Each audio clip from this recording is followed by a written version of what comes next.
বাংলাদেশের চট্টগ্রাম বিভাগের একটি মনোমুগ্ধকর উপজেলা ফটিকছড়ি। এই উপজেলার হারওয়ালছড়ি ইউনিয়ন যেন লুকিয়ে আছে কিছু অনন্য ইতিহাস ও অপরূপ সৌন্দর্য। এই হারওয়ালছড়িতে 6টিরও বেশি দর্শনীয় স্থান রয়েছে।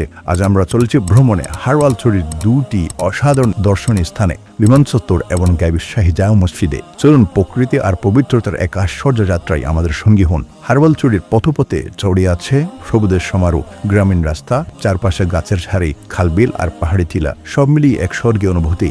এতে প্রতিটি সকাল শুরু হয় পাখির কিচিরমিচিরে আর হিমেল বাতাসে ভরপুর প্রশান্ত এক পরিবেশে। আর এই পথ ধরেই আমরা পৌঁছে যাচ্ছি প্রথম গন্তব্যে, বিমান চত্বর। বিমান চত্বর হারওয়ালছড়ি ইউনিয়নের একটি জনপ্রিয় স্পট। এর নামটি যেমন কৌতূহলদীপক, তেমনি এর পরিবেশও মন ছুঁয়ে যায়। চারপাশ খোলা মাঠ, মাঝখানে উঁচু স্থানীয় বিমান আকৃতির স্থাপনাটি তৈরি করা হয়েছে, যা এখানকার অন্যতম আকর্ষণ।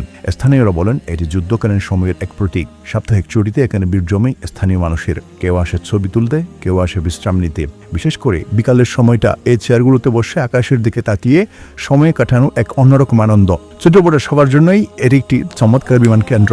বিমান চত্বরে এসে পাশের এই ঘরগুলোতে একটি ছবি তুলে নিয়ে এরকম মানুষ বলতে গেলে কমই আছে। এই ঘরগুলো কিশোরগঞ্জের ঘর হিসেবে বেশ পরিচিত। এরকম সুন্দর আর মনোমুগ্ধকর ঘর চট্টগ্রামে খুব একটা দেখা যায় না। জানা যায় এখানে একটা ভবিষ্যতের রেস্তোরাঁ উদ্বোধন হবে। প্রকৃতির মাঝে আনন্দের পরে এবার চলুন একটু আধ্যাত্মিক পরিবেশে হারওয়ালছড়ি শাহী জামে মসজিদে। এই মসজিদ নিয়ে স্থানীয়দের মধ্যে আছে নানা গল্প, নানা রহস্য। বলা হয়ে থাকে মসজিদটি মোগল আমলে প্রতিষ্ঠিত হয়। কেউ কেউ বিশ্বাস করেন এটি গাইবীভাবে রাতারাতি তৈরি হয়েছিল, যেটা শতাব্দীর পর শতাব্দী ধরে জনপ্রাণ মানুষদের আকৃষ্ট করে চলেছে। প্রথম দিকে এটি ছিল একটি ছোট আকারের মসজিদ, তবে ঝোপঝাড়ে ঘেরা এলাকায় এটি ছিল অপ্রস্তুত স্থান। পরে 2015 সালে মালয়েশিয়ার একটি সুদৃশ্য মসজিদের নকশা অনুসরণ করে মসজিদটির পুনর্নির্মাণ করা হয়। এর নির্মাণে ব্যয় হয় প্রায় 2 কোটি টাকা, যা এখন এলাকার মানুষের জন্য এক সৌন্দর্যমণ্ডিত ও শান্তির জায়গায় পরিণত হয়েছে। মসজিদটি প্রায় 1 একর 6 শতক জমির উপর প্রতিষ্ঠিত। এটির নির্মাণে আধুনিক প্রযুক্তি ও উপকরণ ব্যবহার করা হয়েছে। এখানে আধুনিক লাইটিং ব্যবস্থা, সুন্দর ফুলের বাগান সহ আরও নানা শৈল্পিক কারুকার্য ব্যবহার করা হয়েছে, যা মসজিদের সৌন্দর্য বাড়িয়েছে। একসঙ্গে প্রায় 2000 মুসল্লি নামাজ আদায় করতে পারে এই মসজিদে। এই মসজিদে শুধু নামাজ পড়তে নয়, আত্মিক প্রশান্তির জন্য বহু মানুষ এখানে আসেন।